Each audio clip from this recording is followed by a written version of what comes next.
पवार साहब तुम आगे बढ़ो।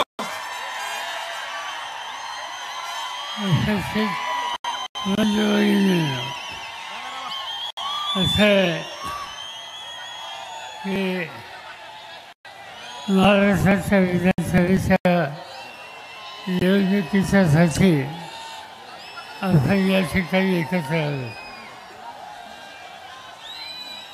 ही निवडणूक महाराष्ट्राच्या भविष्य ठरवणारी निवडणूक आहे.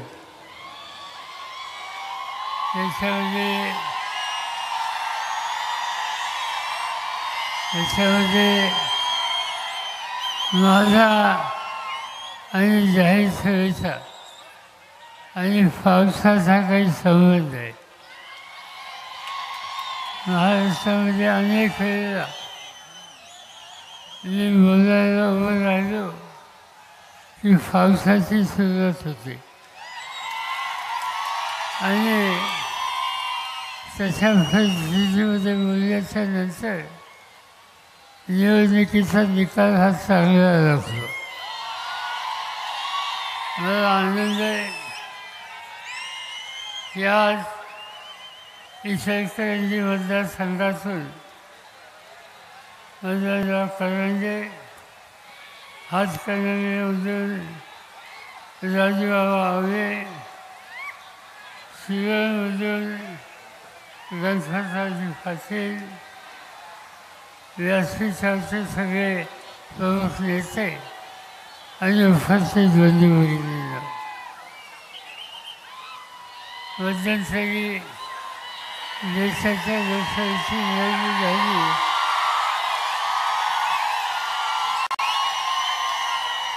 आता विधानसभेची निवडणूक आहे.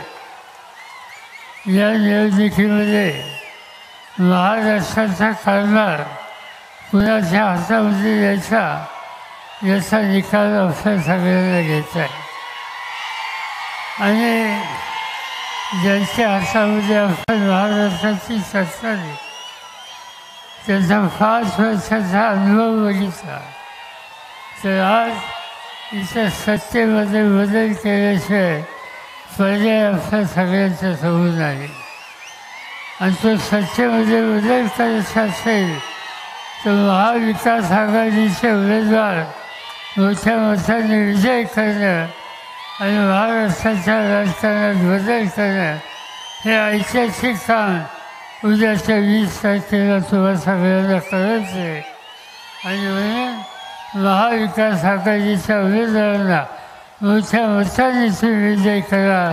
माझी खात्री आहे की महाराष्ट्र राजाचं होणार नाही. यापेक्षा अधिक या ठिकाणी बोलावं असं मला वाटत नाही.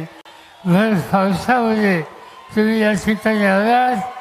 आम्हाला लोकांची भूमिका समजून घेण्याची तयारी झाली त्याबद्दल तुम्हा सगळ्यांना लाख लाख धन्यवाद देतो आणि माझे 2 शब्द संपवतो.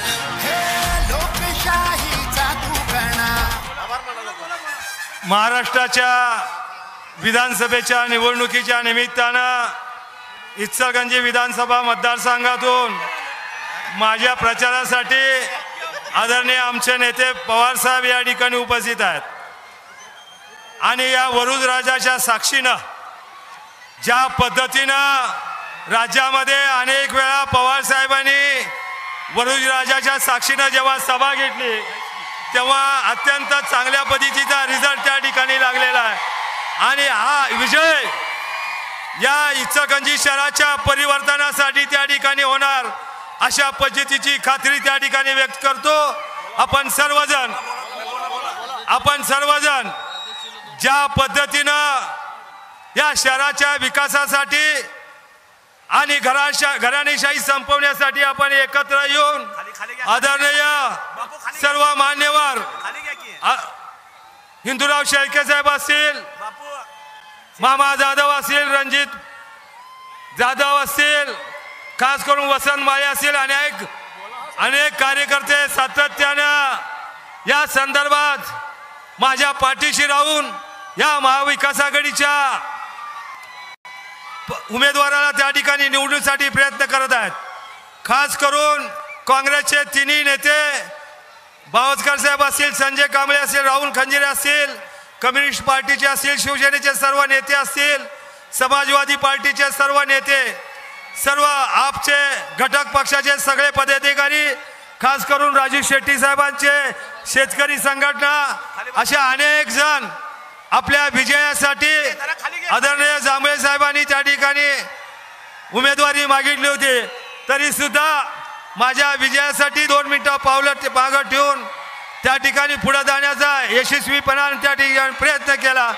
या सगळ्या गोष्टीकडे विचार पाहता मी सर्वांना सांगू इच्छितो की या इचलकरंजी शहराच्या दिलेले आमदारकी आपण मला जर निवडून या निमित्ताने देणार आहे. मी या 23 तारखेच्या निकालानंतर या शहराचा आमदार होणार आहे. या आमदाराचा दिलेली आमदारकी या शहराच्या परिवर्तनासाठी वापरेन, माझ्या कुटुंबासाठी वापरणार नाही एवढा ठाम विश्वास त्या ठिकाणी देतो. माझ्या एखाद्या आई वडिलांचं जतन केलं जातं तसं या मतदारसंघाचं जतन केलं जाईल. एकही पैसा भ्रष्टाचार त्या ठिकाणी केलेला नाही, करणार नाही आणि केलेला नाही एवढा ठाम विश्वास त्या ठिकाणी सांगतो. या शहराच्या सर्वांगीण विकासासाठी